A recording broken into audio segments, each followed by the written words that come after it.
El peligro de que entren a tu casa, de que roben, pero además imagínate estar dentro de la casa, uno se llena de terror. Situaciones que son muy comunes. El abogado, don Eduardo, ¿cómo amanece? ¿Qué tal? Muy buenos días. ¿Cómo está? Bienvenido, un placer tenerlo aquí. Muy contento de compartir con ustedes y todos los televidentes un problema que es muy serio en nuestro país y es el asalto a los hogares. Así Y vamos.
Y la gente viene.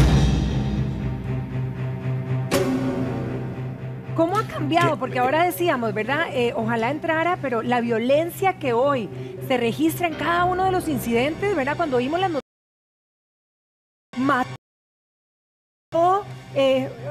y uno, Eduardo, verdaderamente, ¿qué hacer si estamos dentro de la casa y empezamos a oír algo raro?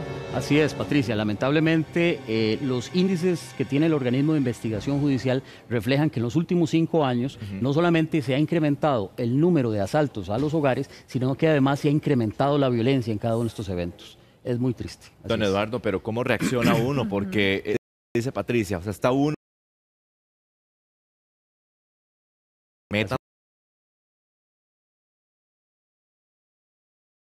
Bueno, primero tener muy claro que es muy importante tener un protocolo de seguridad. Desgraciadamente el intruso viene con una idea fija, sabe qué hacer y a nosotros nos toma por sorpresa. Entonces es muy importante que en el núcleo familiar tengamos ya un protocolo de seguridad, es decir, que hablemos con los niños, hablemos con los integrantes de la familia, que les expliquemos que muchas situaciones suelen darse en los hogares, tener claro qué hacer. Son los lugares más rápidos para salir de la vivienda, insistir en que la familia tiene que tener calma, porque los especialistas han dicho que lo peor que podemos hacer en este tipo de eventos es ofrecer resistencia. Normalmente eso incrementa también la violencia de los asaltantes. Pero entonces, si oímos algo, la premisa, lo primero es escaparse. A ver, ¿cómo? Es muy relativo. Porque a veces las casas no tienen salida más que por la puerta principal.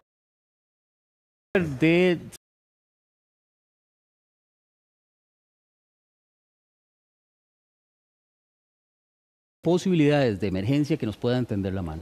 Don Eduardo, pero ¿qué pasa en aquellos casos en donde no hay chance para esa reacción? O sea, tengo al asaltante enfrente apuntándome con un arma a punto de matarme a mí y a matar al resto de la familia. ¿Qué hace uno ahí? En principio, ¿cómo actúa? Calma, ¿verdad? Los especialistas dicen que ofrecer resistencia agrava la situación. Entonces, en la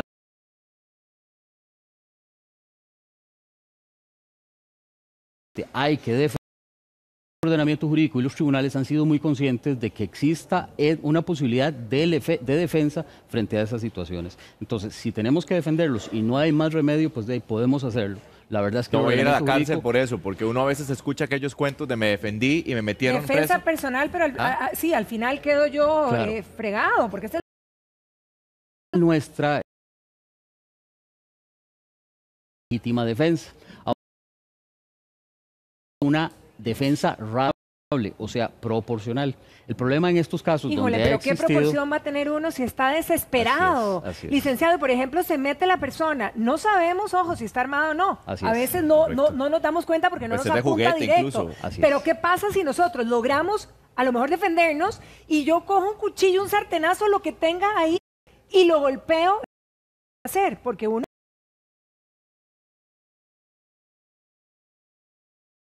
si el tipo no estaba armado? Va a haber un proceso de investigación, indudablemente, pero los tribunales son muy conscientes de la realidad que vive en este momento el país. Entonces, frente a una realidad como la que me describes, Patricia, muy probablemente, si se determina la situación tal y como la estás diciendo, no se condenaría al ofendido, en este caso a la persona a la que está siendo asaltada, ¿verdad? Ok, a nosotros. Eso es una tranquilidad. Sí, pero bueno, ahora vamos a seguir viendo y tenemos un caso justamente, una historia que tiene Cristian Tristán justamente ahora para compartirla. Cristian, adelante.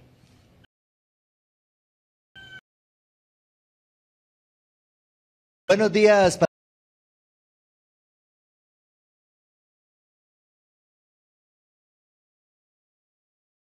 Algo como lo que ustedes están describiendo en este momento. Muy buenos días, doña Maure. Vamos a entrar aquí a la casa, permiso. Muchísimas gracias por recibirnos. Pasemos a la casa de doña Maure. A ver, cuéntenos, ¿qué fue lo que pasó hace algunos meses? Buenos días. Hace unos meses yo vengo de la calle y meto la llave y cuando me doy cuenta hay un tipo metido dentro de la casa. Él se sorprende al verme, ya había listado la computadora, ya tenía varios objetos afuera, me había violentado una de las ventanas. Donde él me ve, la reacción es salir corriendo. Inmediatamente yo empecé a pegar gritos y a pedir auxilio porque estaba encapuchado. Uno no sabe hasta dónde pueden ser capaces ellos de reaccionar porque realmente no se sabe si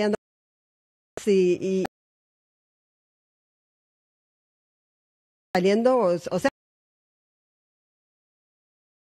Y eso uno nunca lo sabe. Nunca lo sabe, exactamente. Él se me pudo haber venido encima con un arma y, o sea, yo salir herida. Gracias a Dios que la reacción de él fue asustarse y salir huyendo. En este momento sentimos que la inseguridad es demasiado. O sea, cualquier persona puede entrar a la casa. Por una ventana fue entonces por donde entró. Por una ventana, porque mi casa está al río, entonces por ahí se presta. Por allá atrás.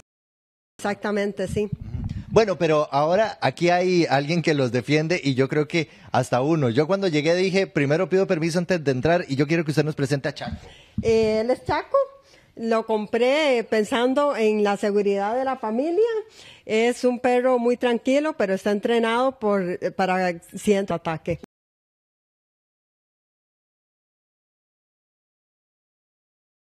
No sale de aquí. Un perro que está entrenado exclusivamente para defender a la familia. ¿Qué pasó con las cosas en ese momento? ¿Puso denuncia? ¿Pudo recuperar algo si es que se llevó algo? Puse la denuncia, ellos toman los números de registro y no, el delincuente efectivamente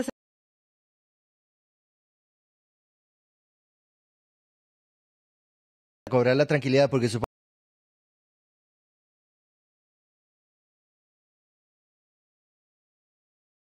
porque uno no sabe lo que tiene esa persona en mente, definitivamente lo pueden matar a uno por algo tan sencillo como es lo material, pero o sea, estamos en este momento viviendo mucha inseguridad realmente. Muchísimas gracias, doña Maureen. Gracias a Chaco también y que siga dando la casa.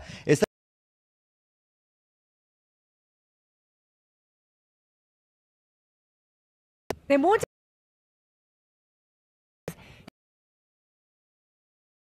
Ya uno empieza como a armarse, porque realmente el temor es de todos, ¿verdad? Así es, así es.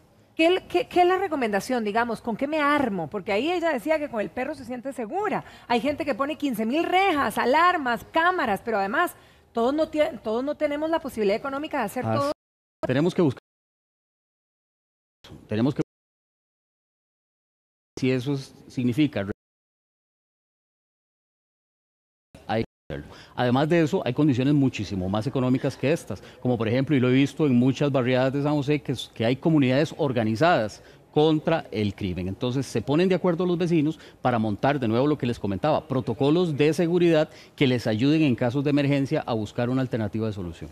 Don Eduardo, pero hay un asunto que todavía ahora que lo estábamos hablando, el tema de si el ladrón entra y está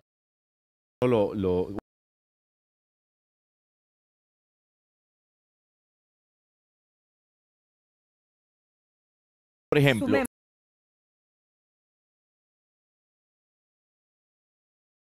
están amenazando, me muero. Ese tema. Sí, eso es un problema, pero hay que tener conciencia de que esto puede darse y hay que ser valientes. Lo peor que uno puede hacer es someterse a estas extorsiones, porque si la gente no denuncia, el sistema de defensa se ve debilitado. Entonces, a pesar de que hacerle investigación que sean posibles, porque poder lograr ganar el combate contra la delincuencia. Pero don Eduardo, la queja recurrente es que la gente no encuentra nada, que va a denuncia y al final no pasa nada. Así es. Y más, y me voy a exponer, pero sumemos lo que dice Gato David, que dice, yo tengo arma de fuego y si está mi vida en juego o la de mi familia, lo siento, llorará su mamá, pero no la... legitimado. Efectivamente es necesario. Pero también se arma uno hasta las dientes. Uno se arma hasta los dientes, pero hay personas que compran un arma y no saben ni siquiera manejarla. La compran ahí donde sea porque también se consiguen donde sea. Así es, Douglas. Nosotros tenemos una legislación muy rigurosa en cuanto al manejo y portabilidad de armas. Hay que tener muy claro eso. Y dos, no todos los que tengamos un arma sabemos cómo usarla. Ellos, los delincuentes, vienen ya con una condición mental prefijada a la hora de entrar a estas casas con un objetivo muy claro y, ¿por qué no decirlo?, profesionalmente bien capacitados. A nosotros nos toman de sorpresa y probablemente sin la misma capacidad de defensa que pueden tener ellos de agresión. Vea Julia Araya lo que dice, no pondría en riesgo a mis hijos por enfrentar a un ladrón que se lleve lo que quiera porque siempre andan armados, sería luchar y matarlo o que te maten. Los especialistas... Al sacar un arma estás expuesto. Sí, claro, los especialistas han dicho que ofrecer resistencia genera más violencia. Y no todos actuamos igual en momentos de crisis. Entonces, eso es una situación que tenemos que tener muy claro a la hora de enfrentar una realidad de estas. Puede ser que tengamos el arma, pero si no sabemos usarla en momentos de crisis, de pronto no es la opción. ¿Qué hacer con los niños? Porque vean que la preocupación es mi familia, mis hijos. Si yo siento algo abajo, afuera, ¿qué es lo primero que hago con los chicos? Patricia, es muy importante tener, digamos, claro que es necesario tomar medidas preventivas. Es decir, antes de que nos pase el evento, hablar con nuestros hijos del cual usted de hablaba. Seguridad, hablar con nuestros hijos y decirles que podría ser que algún día se vean enfrentados a esta realidad y cómo proceder. Principio básico, mantener la calma. Segundo, tener ubicado en la casa cuáles son los lugares de seguridad. Esconderme, diríamos. Exactamente, de pronto esa es la alternativa. Y tercero, no ofrecer resistencia si no tenemos capacidad para poderla llevar a cabo. Es mejor esconderse, quedarse calladitos. Ni respirar casi. O sea, exacto, nada. De pronto, Patricia, yo conozco muchos casos donde se han tomado esas alternativas y dichosamente no ha habido nada que lamentar en cuanto a integridad física o vidas humanas. Ay, es que, bueno, vamos a ver, Marcela Pereira dice, por experiencia propia sé que no hay preparación que valga. Así es. Hasta que el momento llega, uno sabe cómo va a reaccionar. Solo Dios pudo protegernos. Y es que pero efectivamente, todo el mundo reacciona diferente. Así es. Y además, no solo eso, Douglas, y usted que lo comentaba ahora, uno dice, yo voy a hacer esto y esto, y a la hora de la hora hago lo otro. Así es. En momentos de crisis no necesariamente reaccionamos todos igual, pero sin embargo, el tener un protocolo ayuda. El tener ya una idea preconcebida de qué hacer en un caso de emergencia ayuda un poquito. ¿Qué pasa si uno ve una sombra de repente por el patio y uno va y se defiende ahí en el patio? El tipo está, digamos, fuera de la casa. Lo estábamos comentando ahora fuera de cámaras, pero ¿qué pasa en ese momento? Si ya está dentro de tu propiedad, da lo mismo que sea en la habitación o sea en el patio. Está en tu propiedad. El tema aquí es lo que les hablaba al principio. Es muy importante el tema de que la defensa sea proporcional y razonable. Si la persona ya ha salido, claro, es muy difícil de manejar, pero si la persona ya ha salido de la casa, si ya está en una condición en que no puede hacer daño y nosotros le hacemos daño, ahí puede haber un problema. Pero ha habido casos, han existido casos en donde el ladrón está subiendo la tapia y ahí llega el dueño y le pega. Fuera. ¿Ahí qué pasa? Pero está afuera. Esos casos los hemos visto en los tribunales. Y lo que ha dicho los jueces penales es que en la medida en que exista la posibilidad de llevar acciones menos dañosas, hay que hacerlo. Me explico, por ejemplo, de pronto la persona está tratando de ingresar, pero no ha ingresado a la vivienda, yo tengo un arma. Los jueces han dicho que es conveniente hacer, digamos, un tiro de advertencia y no disparar directamente a la frente o a la cabeza de la persona que todavía no ha ingresado. Pero si hago eso, entonces yo voy preso. Sí. Claro, porque ahí estamos en una situación en la que para los tribunales excediste tu defensa. ¿verdad? Pudiste haber hecho un disparo de alarma, pudiste haber llamado, pudiste haber tomado otras alternativas y optaste por matar a la persona que todavía no había ingresado. ¿Y si te están robando el carro en la puerta de tu casa? ¿No está metido en el garaje? Ahí tampoco. La legítima defensa... O sea, que se lo lleven porque no le puedo hacer nada, pues está fuera de mi propiedad. Sí, la legítima defensa funciona no solamente para las personas, sino también para las cosas. Pero hay que tener proporcionalidad, ¿verdad? Entonces, en el caso de un robo, por supuesto, si podemos ahuyentar y podemos dispararle al vehículo en una llanta en vez de matar directamente a la persona que está tratando de forzar el llavín del vehículo, todo eso a la hora de un juicio son temas que pesan en la decisión de un juez. Bien. Vamos a este comentario. Dice Gerardo, lo primero es mantener la calma y dejar que actúen. Luego retener la imagen, si están con capucha, reconocer ropas, tatuajes o cicatrices. Porque esto es válido. Así es. Todo eso es muy importante porque de cara a una denuncia ante el organismo de investigación judicial tenemos que ser lo más detallistas posibles. A veces uno se bloquea, ¿no? Sí, y es natural que suceda. Sí. Por eso, como les decía, es muy importante que desde ahora nos preguntemos, frente a una realidad de esa naturaleza que puede ocurrir porque las estadísticas así lo reflejan, cómo deberíamos actuar y tener ya, digamos, preconcebido una idea de qué deberíamos hacer. Tenemos a Vivi Barraza que dice, nos sucedió la semana pasada, Vivi, qué mal. Y todavía esperamos que llegue la policía. Ellos mismos le dicen a uno que no sirve de nada porque tienen que soltarlo al ratito. ¿Cómo? Perder la fe en la autoridad es lo peor que le puede pasar a uno. Así es. Es muy lamentable. Y la verdad es que es cierto, la mayoría de los casos no se encuentra quién fue el delincuente que ocasionó. Que policía te diga, ¿y para qué? Si la verdad no va a pasar nada. Sin embargo, digamos, hay que entender algo, que nosotros no podemos quedarnos queditos y dejar de tomar las acciones con respecto a esto. Porque de lo contrario, lo que hacemos es que le hacemos la vida más sencilla a los delincuentes y el sistema empieza a debilitarse. Sí. Por eso, a pesar de que tal vez no le tengamos mucha fe al sistema, hay que ir y poner la denuncia y buscar la forma de poder identificar el causante. Ojo lo que dice Carlos. ¿Qué tan probable, cuán probable es que un invasor de su propiedad, quien está dispuesto a todo y con todo, le tenga lástima a usted o a su familia luego de ser descubierto? Esto puede ocurrir.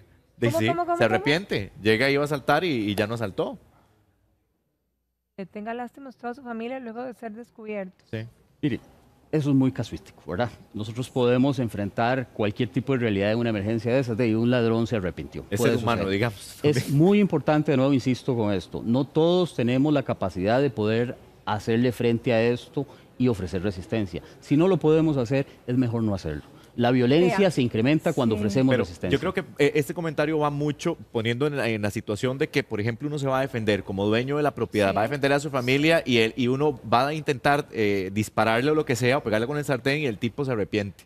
El asaltante se arrepiente ahí. ¿Qué pasa en ese caso? Porque ¿quién puede ser testigo de eso? Sí, maravilloso. No, pero si vos le pegás, igual Sí, pero le pegas por el que le estás pegando, claro. Puede ser que solo se arrepienta. Marisela Peraza dice, conozco casos en los que se tienen perros para protección. Esta persona entra para hacer un daño, el perro lo ataca y termina uno pagándole al ladrón por daños. Y esto sí que ha pasado. Y recordemos que han habido casos en las noticias donde sale persiguiendo el perro y lo muerde a 2 cuadras. Sí, bueno, en principio no debería suceder. Uno de los elementos de seguridad para la familia es todo lo que tengamos a nuestro alcance, incluso perros de defensa. Si eso sucede y el perro agrede al asaltante, aquí el responsable es el asaltante. No veo cómo un tribunal va a condenar a la persona por una situación de esa naturaleza, ¿verdad? Bueno, yo les digo, hace unas semanas en el barrio asaltaron una casa, pero no fue lo más grave, porque vos decís lo material, pero se llevaron al muchacho en el carro, se lo llevaron y se llevaron el carro también, ustedes no saben. O sea, bendito Dios que regresó, bendito Dios, pero bueno. Hay que protocolos en casa, ¿verdad? Sí, darle gracias a Dios y encomendarnos a Él, no hay de otra. Muchísimas gracias, don Eduardo. Con mucho gusto, Patricia. Gusto de estar con ustedes. Igualmente, y el limón. Limón. Chicos, limones. Limones. Mi limonero. Ay, entero me gusta a mí me encanta el limón particularmente.